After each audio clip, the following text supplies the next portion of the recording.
Welcome back, everyone. The Caesar series continues. We have revolt in Gaul. What does that mean? How does that unfold? We're about to find out. I'm glad you're here. Make sure you hit that like button. Let's jump into it, shall we?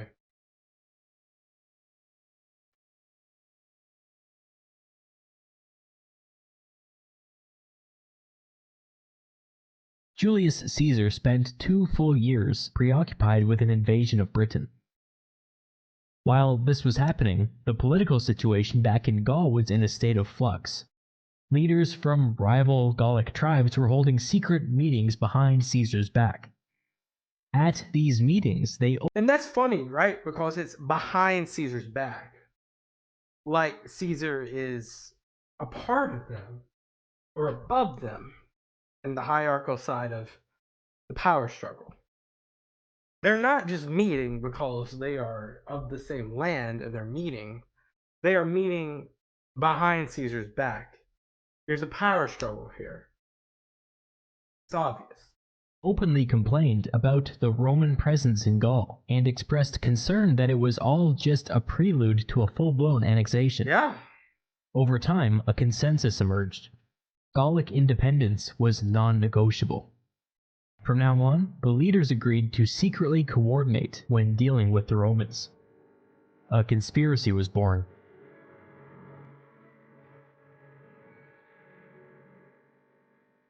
But Caesar didn't know any of this.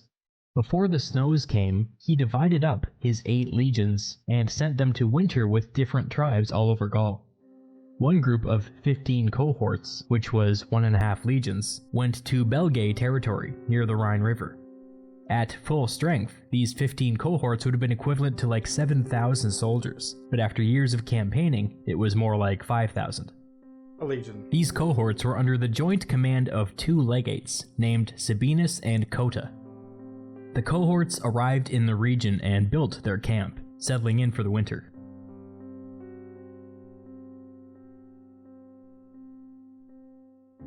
Only a few days later, some of the soldiers were attacked by the locals while they were out gathering wood. Are these Germanics? Or are these Gallic? The camp quickly mobilized and chased the attackers off.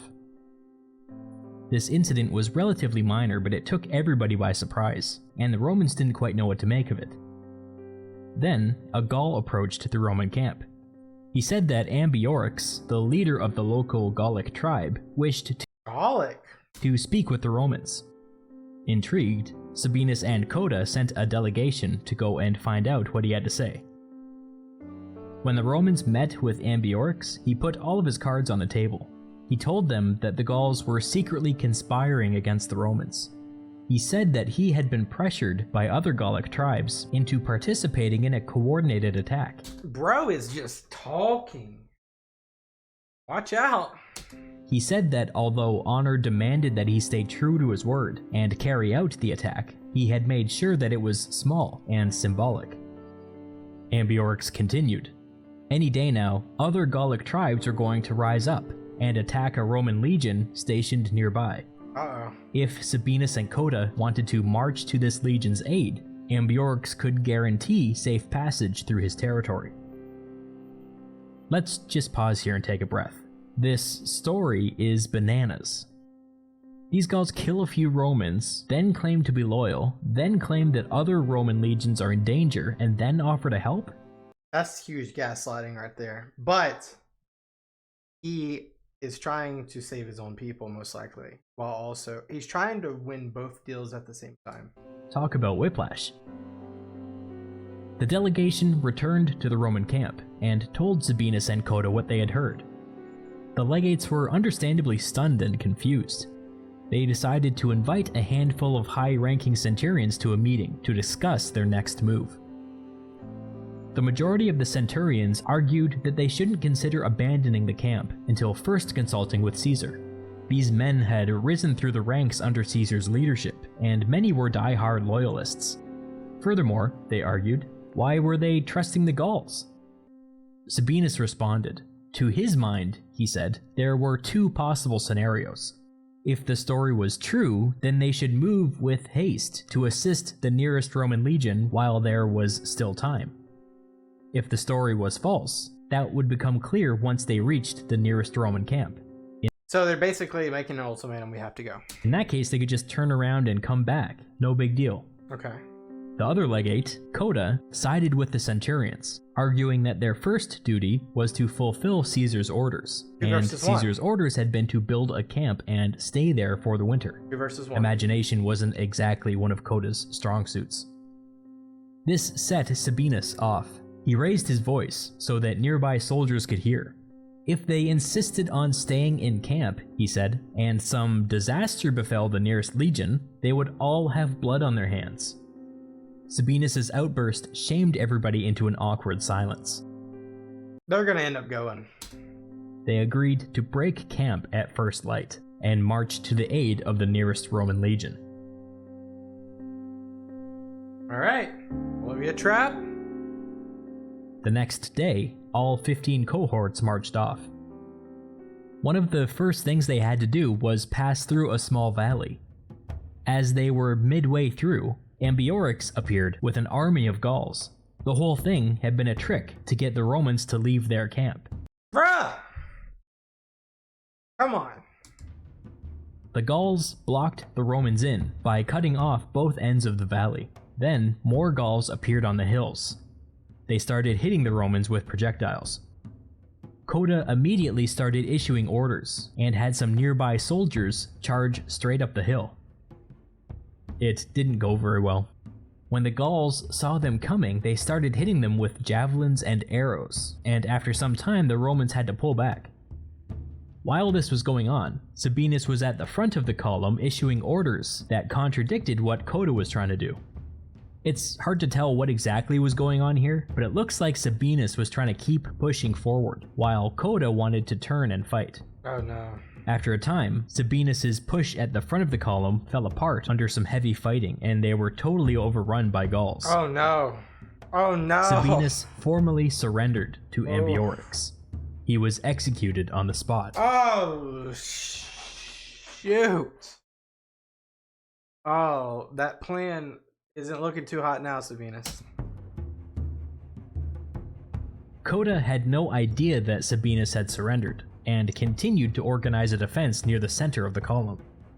The Gauls slowly closed in, and Coda eventually died in combat.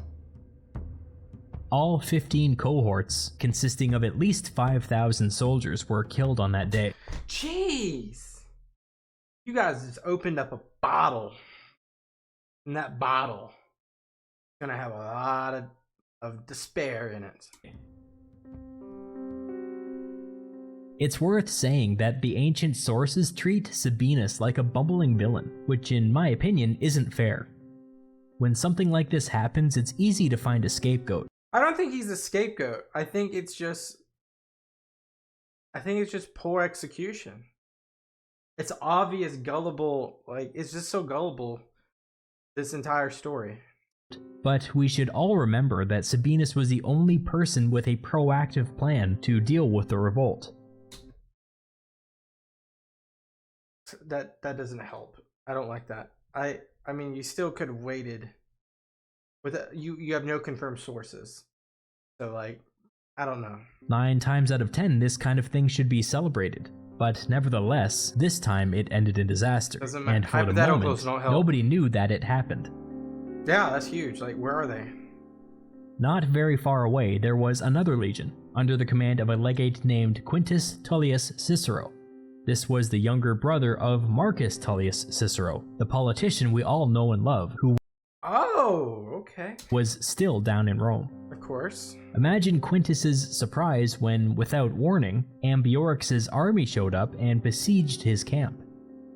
Eburones informed Quintus that his 2 colleagues were dead, and their 15 cohorts had been destroyed.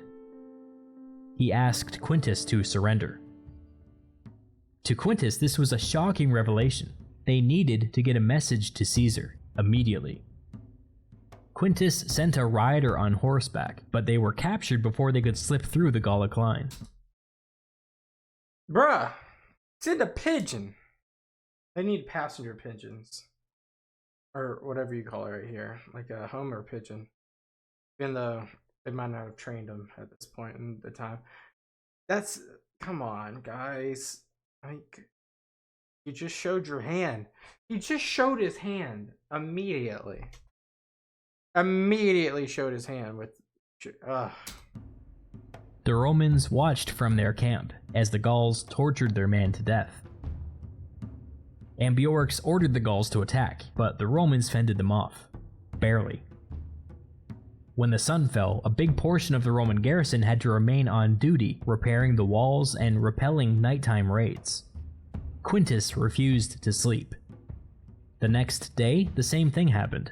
Quintus sent another rider who, again, was captured and tortured to death. Bro, what are we doing? Y'all just gotta fight out of this. Like, y'all are not going to do anything else. There was another attack, and again the Romans repulsed it. Then the same thing happened the next day, and the next day. Quintus was day, and the next day, and the next day. Very hands-on with the defense, and his men eventually had to stage an intervention just to get him to sleep. After more than a week of this, I was about to say, after more than a week of him being asleep, messenger disguised in Gallic clothing managed to sneak through the siege without being detected. Okay, that is crazy. Now, all he had to do was find Caesar. Luckily, Caesar was still in Gaul, getting ready to head south for the winter. It didn't take long for the messenger to reach him. Quintus's letter informed Caesar that Sabinus and Coda's 15 cohorts had been annihilated, and that Quintus himself was now besieged by a Gallic army. It's GG's now. Caesar was stunned. As far as he was concerned, this was the worst case scenario. Everything that he had spent years working for was beginning to unravel. He wasted no time. Ignoring the snow, he immediately grabbed the nearest legion and marched off. He also sent messages to 2 other legions, instructing them to meet up with him on the march if at all possible. One legion answered the call, but the other, led by his right-hand man Labienus, wrote back, saying that there was another Gallic army mobilizing near his location. Okay. This was probably Caesar's first indication that the revolt was bigger than any one tribe. Caesar, in command of only 2 legions, marched as fast as he could to Quintus's aid.